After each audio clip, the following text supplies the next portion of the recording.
All right, so without further ado, now the third match has finally really gone down to business. So we're gonna go ahead and quickly send over to the casters. Dax, guys, take it away. All right. Okay, so we do have what looks to be the cannon first, which, no surprise there. I do want to kind of go slightly more in depth onto the Braum Alistair bans, though. It feels like Digimon consistently plays those, front beefy CC type champions in the support role. So taking that away from Digimon, it just feels like, Liyab was just felt too much pressure from the beefy frontline support. They couldn't get to the backline. They couldn't make anything happen, and just everything was blocked. You know that feeling, right? It's like I can't do damage. It's always there. Stop stunning me, please. Wait, it's about to happen eventually, but also I'm looking at the other side. I'm seeing a Malphite potentially getting picked up, also with the good solo. Oh wait, no, maybe no.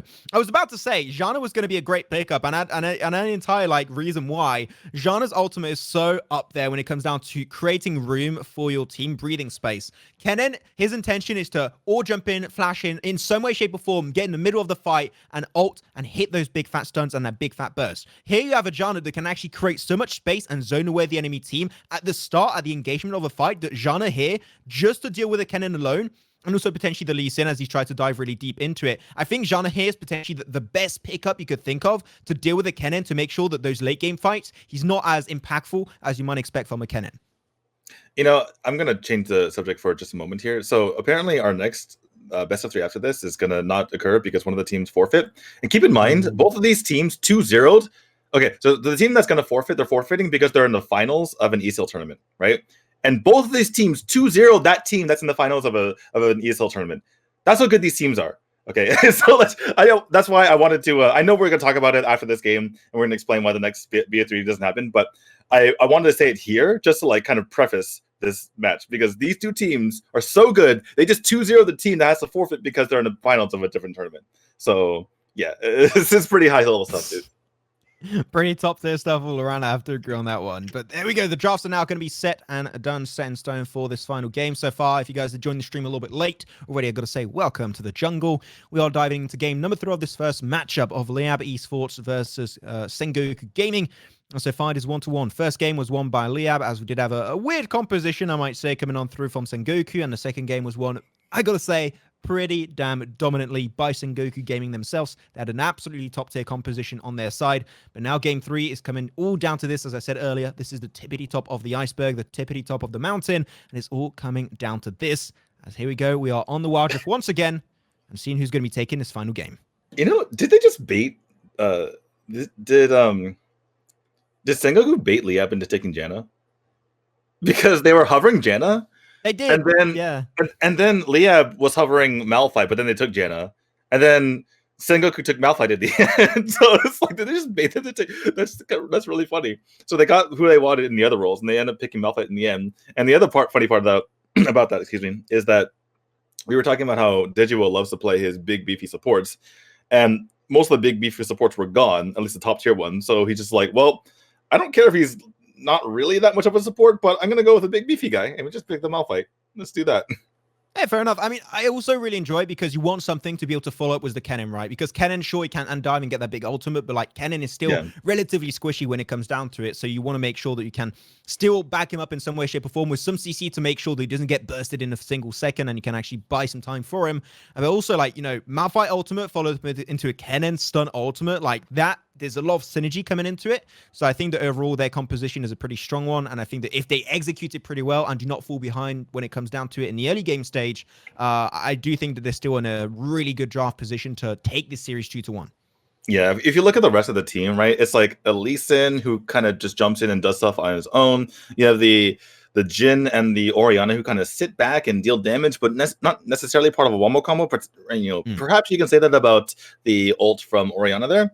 But they don't really have the engage to kind of pair with the Kennen, like you say. So I definitely agree that they needed something to pair with the Kennen to kind of maximize the ultimate that he has.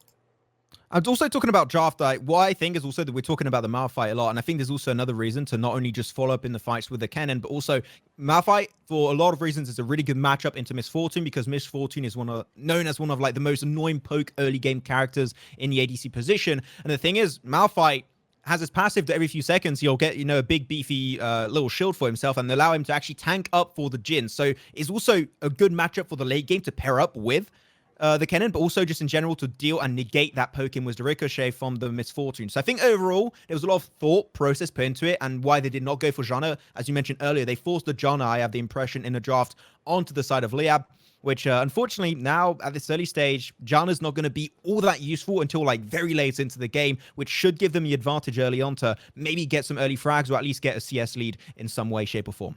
Wait, did you catch who died? I saw that a Gragas got picked off, but were there a trading kills People earlier? die? I didn't see. It's been now it's 2-1, and I think that Vi. Wait, what just happened? I'm so confused. Right now. I can't read the numbers up there. I can't read the numbers. This it looks it's Minecraft. It's 2-2 currently. It's 2-2 currently because Kennen just died to the Olaf. Actually, well, the gank coming on through, gonna have a bullet time coming on through from Gambit. Unfortunately, not gonna get an insane amount of damage. The gank comes on through, creates a little bit more breathing space for Liyab, but unfortunately, that gank is not gonna be rewarded whatsoever. Just now, they can shove that lane in the tower and get some extra CS denied away from the side of Sengoku Gaming, hopefully. Yeah, Liyab really fighting back here. They were earlier on when we were talking, Sengoku just kind of randomly roamed around and just picked up a Gragas kill. And this time, I believe there was a gank from Sengoku and they lost the 2v1, right? They had their own player picked off in the Kennen there. So Liyab actually fighting back and kind of outplaying Sengoku in this early game, at least in these small skirmishes. Very well done by them. Overall, they are off to a really good start. 2-2 so far. The CS lead has got to be down to a minimum, I believe. 10 seconds before the first Drake, which is going to be an Earth Drake, is going to be spawning on the map on the Rift. And potentially going to be denied. I mean, Lee Sin's already really close by. He can try and get some good information. I don't think he's going to go for it initially early on. But we do see Jhin coming up. He could try and go for full push, but the information, they do spot a ward in the bush, so they're going to make sure that they cannot go there just yet. But I'm seeing a lot of people rotating towards mid, but unfortunately, there's no one to gank just yet, so that's a lot of precious time wasted, unless they're focusing on the fight, on the Drake itself, because they are down there as a 5-man squad, D2. Oh, yeah. So Dejiwell popping that scatter there was extremely important for Sengoku, as there was a huge bush party from Liyab right there to take them on, and Liyab's like, oh, hi guys. They had to back off, but yeah, like you said, 5 men here in the bottom, 4 of them, or 3 of them, I should say, going onto this dragon. Dejiwell. Why are you there, Malphite? I don't know what's happening there, but you know what? He's going to get absolutely pulverized down to the ground. Olaf is like, get away from me. What's CC? I do not know what CC means. As now Jhin from a distance coming in with a nice curtain call, trying to get a few frags if he can. Janna tanking it up with some nice heals dashed the way of the team, so it's definitely going to be impactful. But yeah, Malphite, what happened there, boy? What was the issue? Well, he is in support, so he is trying to, it looks like, kind of scout for his team, maybe zone them out, and there was 3 members of Liyab in the bush, so I can't really blame the Malphite all that much, but he does go for the ult here. Does go for the ult indeed. That's going to be Malphite now on the front line, down to mid HP. Can't really go for the follow-up anymore, as the ultimate is going to be now missing. But now that means that Drake is going to be up for the count, and that's going to be A-okay. Mountain Drake is going to be available.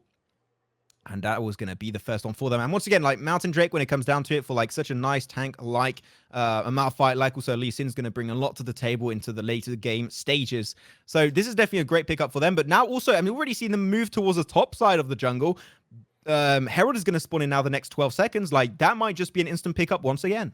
I want to talk about what happened earlier with the Malphite, right? So the Malphite gets picked off, and even though he gets immediately just killed, right? It doesn't, the Sengoku side afterward engage right there. And so even though there was like a pickoff immediately, there was no people being out of position at all. And Kennen just jumps in, does so much damage that Sengoku actually had position to take the dragon afterward. And that is just, it just shows how ridiculous Kennen can be. Even with no setup at all, they put themselves in a position to take the dragon because of all the damage he did earlier. So far, Herald, though, is going to be contested away. They did lose Oriana, so that potential big engage with the ultimate is not going to be there anymore for them. But it seems like they're not fully committing to it. They're a little bit spread away, which I think would be a great opportunity for Sengoku to capitalize and snatch it away, which he does! Mason just jumps in, smites it. My scuttle, mine, please. Thank you so much. Herald is going to be used for my team, and now they can push it however way they want. Lee Sin, there you go. Nicely done. Just get there and take it. Just, why did you think it was yours when it's clearly mine? says Lee Sin and Rush. Rush is, he's always been kind of a very formulaic player as a jungler, especially in the mobile that I come from. But it's just hilarious how he takes so many chances.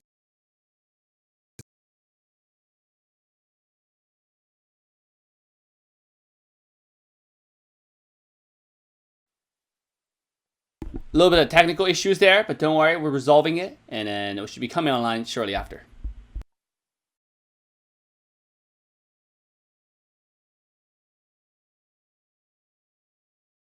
Comes down to that first turret, and it would have been great usage for them, but now it's picked up by the Lee Sin, and I want to see how they're going to try and take it, because usually once you have a Herald like this, what you want to try and do is pick up a big fight or try and get information when team are spread away from each other and use that as a way to pressure one lane respectively and crack a turret, or potentially two if you have enough time to do so, if you do get an ace or like 3-4 kills coming your way. But so far they are very spread away, as a big fight towards the Dragon Pit might be happening, but seems like Liyab are just not quite ready for an engagement right now. I just find it so hilarious that Sengoku is down in kills, and in this game more so than even other mobile games, the devs have made sure to put a high priority on kills. Right, it's very difficult to hold a gold lead when you're down in kills, and yet Sengoku have managed to take both objectives and be in a good spot. Map wise, they're always kind of on the aggressive, always pushing Liyab back, and that's being down 2 kills. I just find it so impressive the way they're able to kind of manage this game, despite the fact that Liyab have found success in jumping them.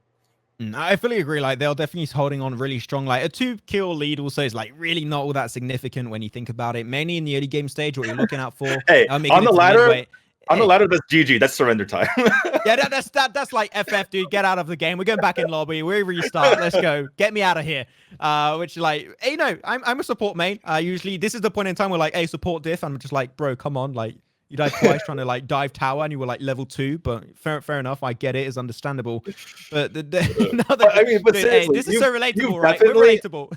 on ladder, and even in some of these competitive games, a 2-kill lead, sometimes it just snowballs into oblivion, right? And then the other team tries to take a terrible team fight, and yeah, this game couldn't be any farther from that in this instance. Right. Curtain Call going to get tanked up by the... trying to look for a sneaky shot, but Gambit will be able to make it away. Thank you very much, Vi. I appreciate it, but here we go. The Herald is going to be coming into play, and they want to make sure they can't regroup under the first tower. They're making sure they're trying to cut them off away from the mid lane, but unfortunately, that plan is not going to be working out too heavily for them. As we're going to have, I believe that's the Vi just like soloing down to the Jin, going in so damn deep as Kennen jumps on through. Ultimate also from the Malphite. CC chain, baby. Malphite is going to be picking up that kill for his team on top of that Misfortune. See you later, Alligator. As now they're down to a 3-man team. You got Vi, Zhana, and also Gragas. And unfortunately, those are not characters known for having a good Herald clear. Oh my goodness. Sengoku played that so well. The bait was on. They knew that Liyab was trying to be super aggressive this game. And look how much Liyab gets split here, right? Look at Sengoku. They allow for the Olaf and for the Misfortune to get in. And Kennen comes in and cuts them off in the center. And they just annihilate those 2 champions. And then the fight's done. It's over at that point.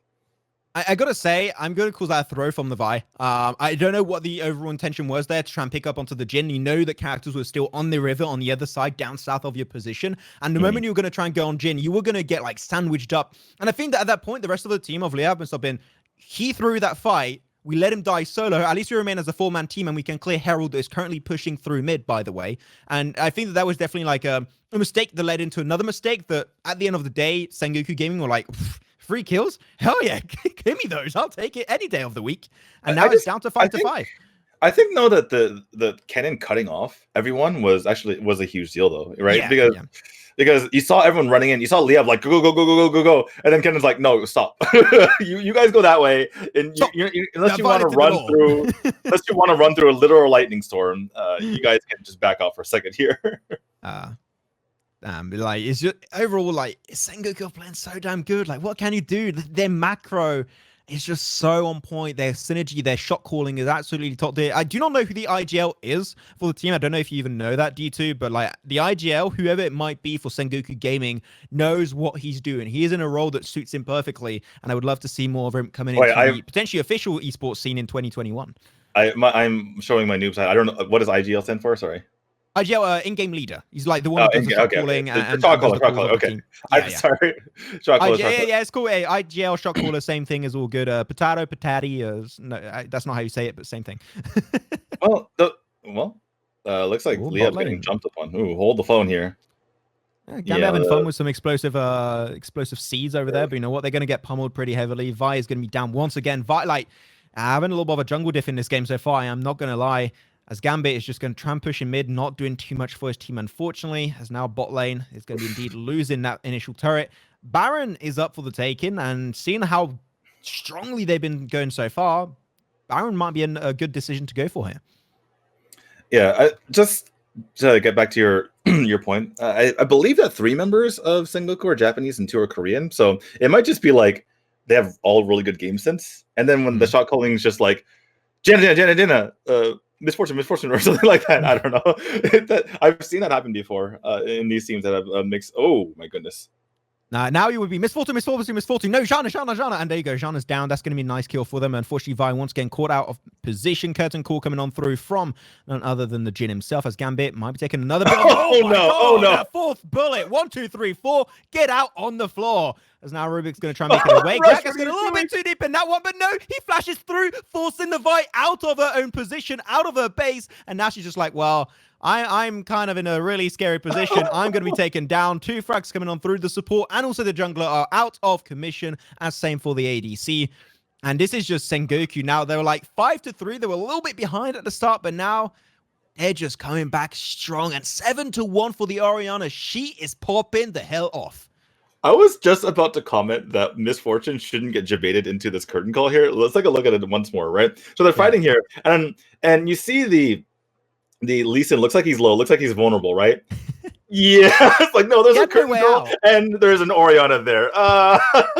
He had no way out because the Lee Sin was playing that so well because he was just forcing on the outskirt and he was like, well, or I go into the Lee Sin and die, or I go on the outskirts, be really predictable and hit that 4th bullet and die. He had just like both options. I was going to die anyways, but also that flash coming out from the Gragas, like forcing out the ultimate of the Vi outside of her base was like really well played from Gragas. I don't know if it was intentional, but if it was, that was allowing them to pick up a double frag in that fight, which at the end allows them to get even more map pressure and now take the Baron. Yeah, it was just so funny, them kind of pulling the Vi out of that situation. And they're just in a dominant situation right now. They have the Baron. They're pushing out into these. They're pushing out these minion waves. There's not even. They barely even have any of their turrets taken. This is about as dominant of a. I think it's a 9-3. It says as you can find. Yeah, I mean, there's nothing can do at this point in time. They're just so far ahead. And like the snowballing factor that you mentioned earlier, D2, is really coming into play. So now they're going to try and pick up. So, like, even if they just can't find the kills, look at them. They're just getting bullied. Curtain call once again coming on through from the Jin. Can you find a frag? That's going to be a no, unfortunately, but it still creates a lot of zoning potential for them. The bot turret and also the mid turret are now cracked down. The big wave is coming on through. They still got the Baron buff. Olaf is like, I'm going to backdoor, guys. I'm going to make it happen. But unfortunately, that's not how you play the game. And the base goes down. The Nexus is shattered to pieces. And so are the hopes and dreams of the side of Liyab as they go out 2-1. 2-1 coming the way of none other than Sengoku Gaming. GG well play. What a game. What a series that was.